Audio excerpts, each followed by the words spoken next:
আসসালামু আলাইকুম। একটা প্রশ্ন, যখন কারো বিরুদ্ধে কোনো মামলা নেই তখন কি করে তাকে বিমানবন্দরে আটকা দেওয়ার অধিকার কেউ পায়? এটা কি শুধুই নিয়ম নাকি রাজনৈতিক হয়রানি? সাবেক স্বরাষ্ট্র প্রতিমন্ত্রী সোহেল তাজকে হজরত শাহজালাল আন্তর্জাতিক বিমানবন্দরে যুক্তরাষ্ট্রগামী ফ্লাইট ধরার সময় আটকে দেওয়া হয়েছে এবং এই বিষয়টি তার পরিবার, বিশেষ করে তার বোন মাহজাবিন আহমেদ মিমি, তিনি সাংবাদিকদের নিশ্চিত করেছেন। কিন্তু এখানে একটা বড় ইস্যু আছে। সংবাদ এবং প্রকাশ্য তথ্য অনুযায়ী তার নামে কোনো বিচারাধীন মামলা বা নিষ্পত্তিকৃত কোনো অভিযোগ নেই। অর্থাৎ আইনি ভিত্তি ছাড়া কেন তার বিদেশ যাত্রায় বাধা দেওয়া হলো সেটা অস্পষ্ট এবং উদ্বেগজনক।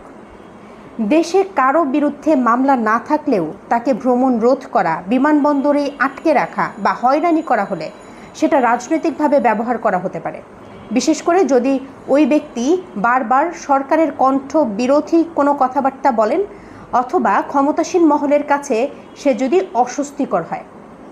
আইনি স্বচ্ছতা না থাকলে এরকম ঘটনা নাগরিকদের আইনের প্রতি বিশ্বাসকে ক্ষুণ্ণ করতে পারে।